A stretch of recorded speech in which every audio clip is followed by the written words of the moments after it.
Olá, queridas irmãs, queridos irmãos, meus amigos, minhas amigas. Que alegria estarmos reunidos novamente para estudarmos o Vem e Segue. Hoje nós estamos estudando os livros de Ageu e Zacarias. E eu estou muito feliz de podermos nos reunir e compartilhar alguns ensinamentos da Bíblia, do Velho Testamento, e compartilharmos a influência do Espírito Santo. E isso é maravilhoso. Hoje nós vamos falar então sobre Ageu e Zacarias. Esses dois profetas que o Senhor enviou a Israel, eles viveram no cativeiro, né? E vieram junto com os exilados para edificar a cidade de Jerusalém, o muro e o templo. E quando chegaram lá, o povo de Israel, eles se empenharam na construção do templo, mas depois de algum tempo, tá meio redundante, né? Depois de algum tempo, eles começaram a parar e passaram-se 15 anos e o templo não estava edificado. E o Senhor então levantou esses dois profetas. Isso foi em torno de 520 a.C. Então Ageu 1, capítulo 2 diz assim: Assim fala o Senhor dos Exércitos, dizendo: Este povo diz, não é vindo o tempo em que a casa do Senhor deve ser edificada? Veio, pois, a palavra do Senhor pelo ministério do profeta Ageu, dizendo: Porventura é para vós tempo de habitardes nas vossas casas apaneiladas, e esta casa há de ficar deserta?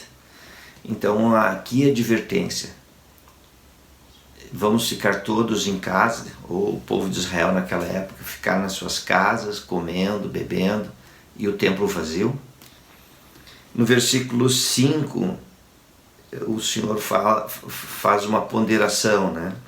Considerai vossos caminhos. No 7 também diz assim: considerai vossos caminhos, pedindo que o povo pudesse ponderar, avaliar e ver se estava fazendo correto. E então o Senhor começa a explicar o que estava acontecendo com eles e por que estava acontecendo. Porque a casa do Senhor estava deserta. Olha o que acontece no versículo 6. Semeais muito e recolheis pouco. Comei, porém, não vos fartais. Bebeis, porém, não vos saciais. Vestivos, porém ninguém se aquece, e o que recebe salário num saco furado. Versículo 8. Subi ao monte e trazei madeira e edificai a casa, e dela me agradarei, e serei glorificado, diz o Senhor. Olhastes para muito, mas eis que alcançaste pouco. E quando trouxeste para casa, eu dissipei com um sopro. Por que causa?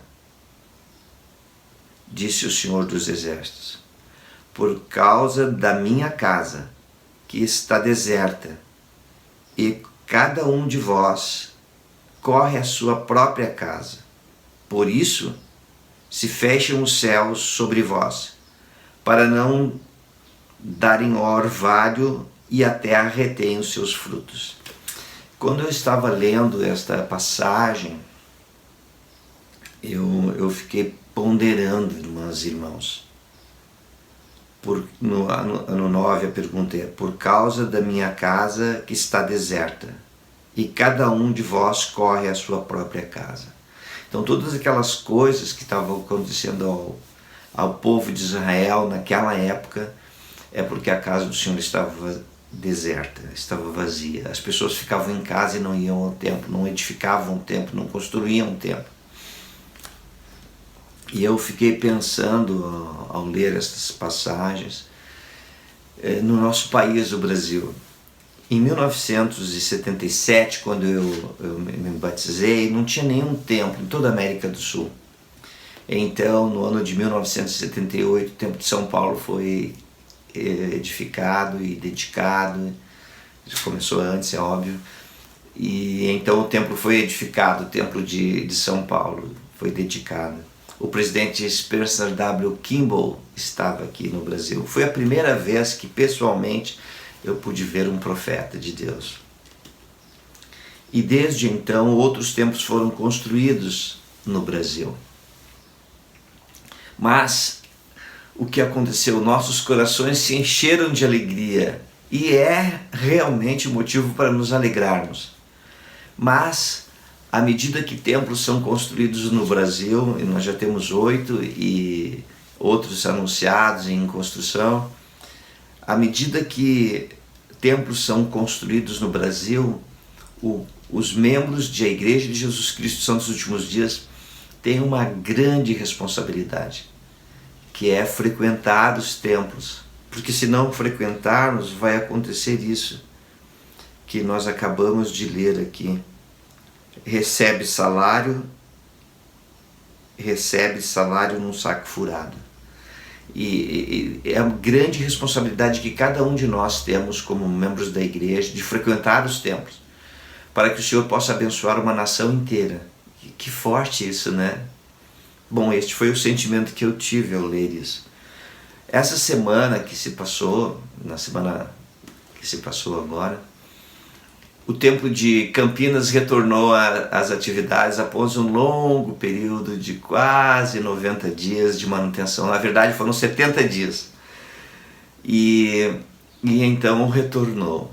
Terça-feira iniciaram-se as atividades no templo. Na quarta e quinta-feira eu e minha esposa tivemos a oportunidade de estar lá, somos oficiantes.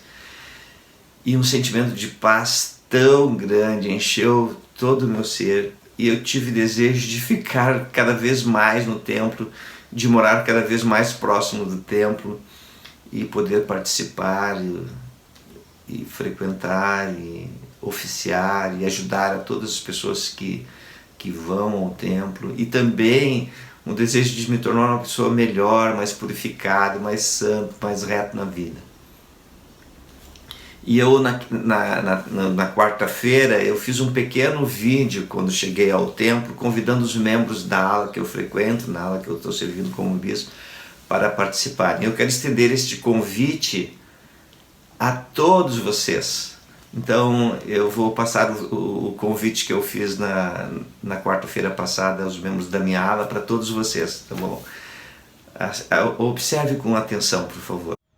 Bom dia, queridos irmãos, queridas irmãs. Hoje é dia 30 de novembro, agora de manhã bem cedo aqui. Estamos aqui eu e a Sônia no templo.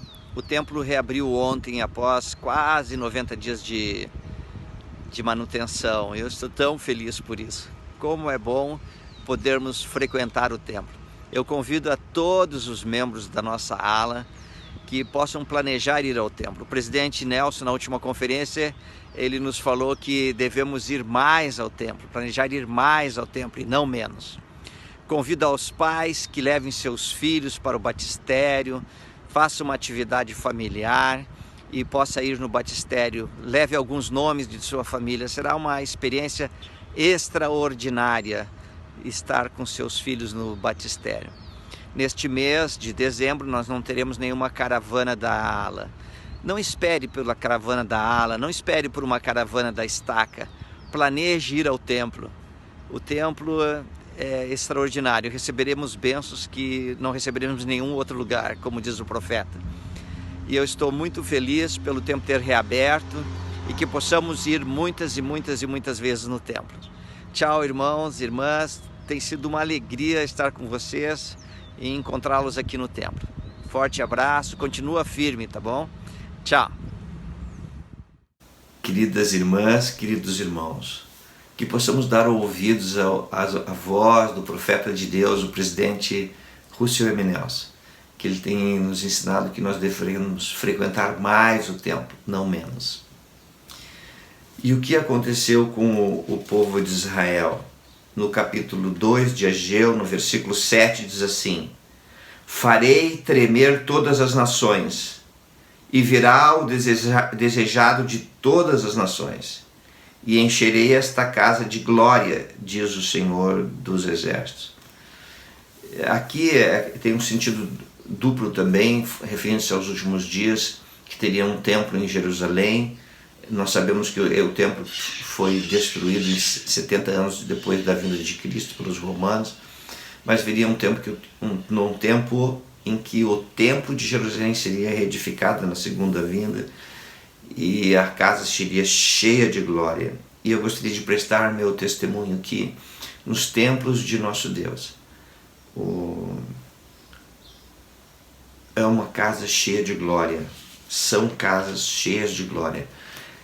Você tem a certeza, querida irmã, querido irmão, de que você está pisando num local em que o Salvador Jesus Cristo frequenta. Em cada templo, em cima assim, da porta de entrada, está escrito Santidade ao Senhor, indicando o tipo de construção que se aplica ao templo. Mas não só ao templo, se aplica a cada pessoa que frequenta o templo.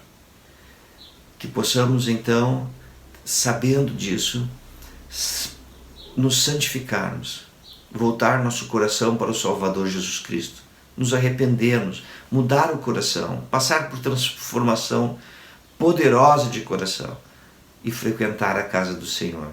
Este é o convite que eu faço a todos vocês, meus queridos irmãos, meus queridos irmãs. Os templos, nós temos muitos oficiantes que estão com o coração cheio, desejoso de servir, de receber a todos os procuradores, a todos os que frequentam o templo.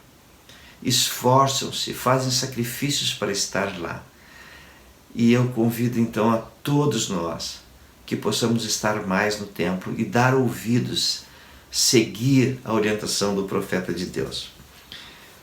Passando agora a Zacarias, que eles eram contemporâneos na mesma época, pregando em Jerusalém.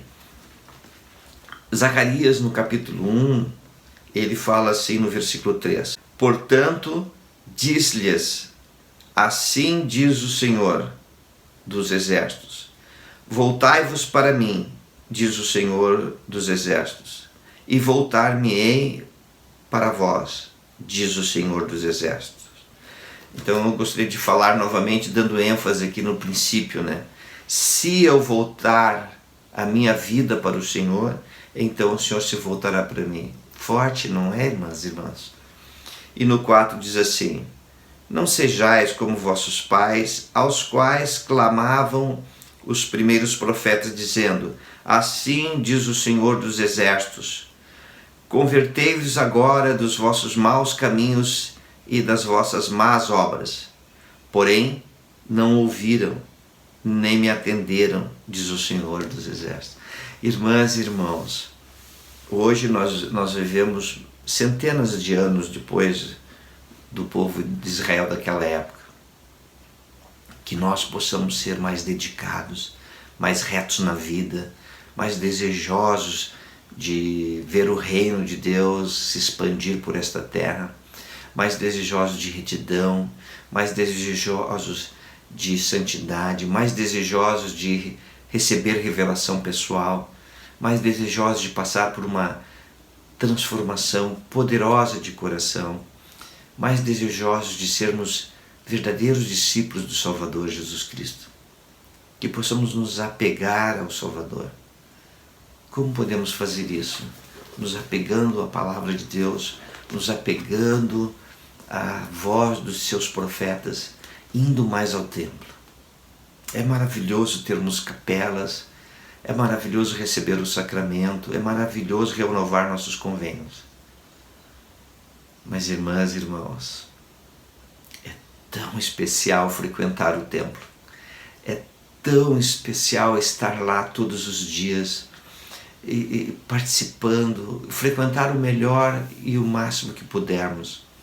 O profeta de Deus, o presidente Nelson, ele nos comentou nas últimas conferências que às vezes algumas pessoas não podem estar no templo. Então começa a pensar, porque é distante, tem várias dificuldades. Então começa a pensar nas ordenanças do templo, imaginar as ordenanças do templo. Ah, irmãs e irmãos, como é bom estar no templo. E Zacarias, então, ele fala no capítulo 1, versículo 16. Portanto, o Senhor diz assim: voltei-me para Jerusalém com minha misericórdia. A minha casa nela será edificada, diz o Senhor dos Exércitos. E quando nós frequentamos o templo, o Senhor tem misericórdia. Misericórdia de cada um de nós. E por frequentarmos o templo, o Senhor pode ter misericórdia de uma nação. Isso é uma coisa extraordinária. Eu fiquei pensando aqui na minha mente, e são apenas meus pensamentos, que o Senhor, quando falou com Abraão sobre a destruição de Sodoma e Gomorra, Abraão começou a ponderar e começou a perguntar se o Senhor perdoaria a cidade por causa de 50, e foi diminuindo até chegar a 10. E eu fiquei pensando que cada um de nós podemos ser uma daquelas pessoas justas que frequentam o templo. E por amor destes justos, o Senhor abençoa uma nação. Que coisa extraordinária, que pensamento divino, irmãos. Eu sei que a casa do Senhor é a casa de santidade, que possamos frequentar mais o templo. Zacarias, então, ele faz várias profecias. No versículo 8 do capítulo 3, ele fala sobre o renovo. Renovo é um broto que viria, né? Que é uma profecia sobre o Salvador Jesus Cristo. E eu gostaria agora aqui de me ater apenas nas profecias messiânicas, nas profecias sobre o Salvador Jesus Cristo que Zacarias ensinou ao povo de Israel. No capítulo 9, versículos de 9 até 11, ele diz: alegra-te muito, ó filha de Sião, exulta, ó filha de Jerusalém, eis que o teu rei virá a ti, justo e trazendo a salvação, humilde montado sobre um jumento, sobre um jumentinho, filho de jumenta. E destruirei os carros de Efraim e os cavalos de Jerusalém, também o arco de guerra será destruído, e ele anunciará a paz às nações, e o seu domínio se estenderá de mar a mar, desde o rio até as extremidades da terra. Quanto a ti também, ó Sião, pelo sangue do teu convênio, soltei os teus presos das covas em que não havia água. E então aqui Zacarias profetizando sobre o Salvador, que viria a Jerusalém montado no jumentinho. Aquele, né, o Salvador que anuncia a paz. Eu fiquei lembrando, veio à minha mente Mateus 5, versículo 5, que os mansos herdariam a terra, e que no versículo 9 que os pacificadores seriam chamados filhos de Deus. Mansos herdar a terra significa que essa terra um dia ela será um lar celestial, um reino celestial, e os mansos vão herdá-la. E também os pacificadores, eles serão chamados filhos de Deus. Aqueles que receberem vida eterna serão chamados filhos de Deus, todos os outros serão chamados de servos. Que maravilhoso é saber dessas profecias do Salvador Jesus Cristo. No capítulo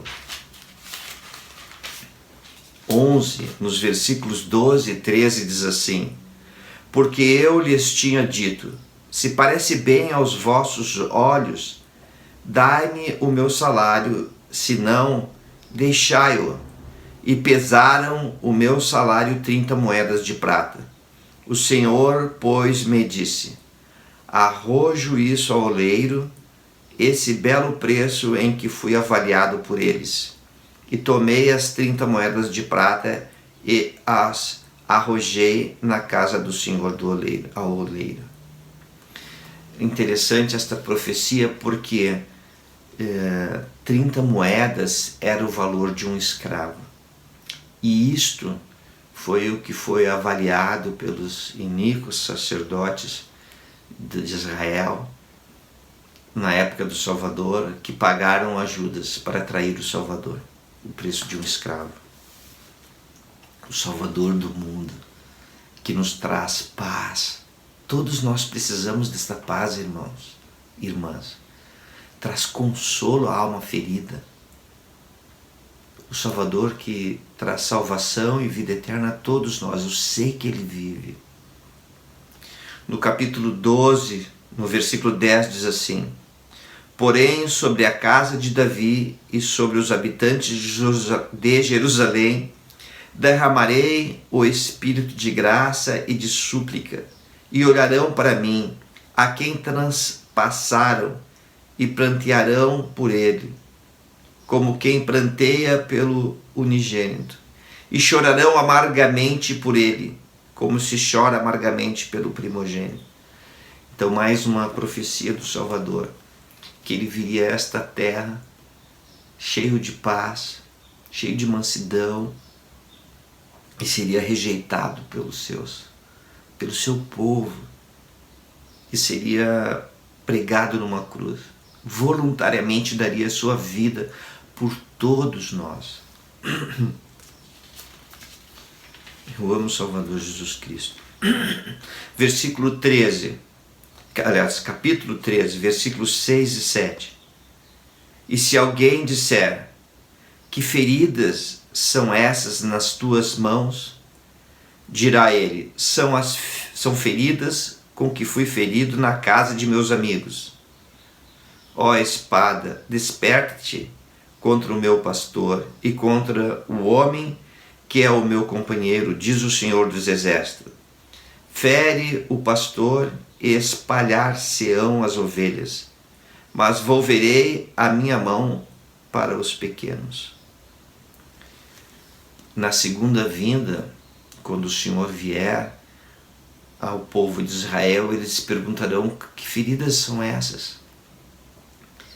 Na segunda vinda, e ele dirá que foram as feridas com que foi ferido na casa de seus amigos, e eles então reconhecerão que Jesus Cristo é o unigênito, o primogênito, ele é o Filho de Deus que veio ao mundo, e chorarão amargamente.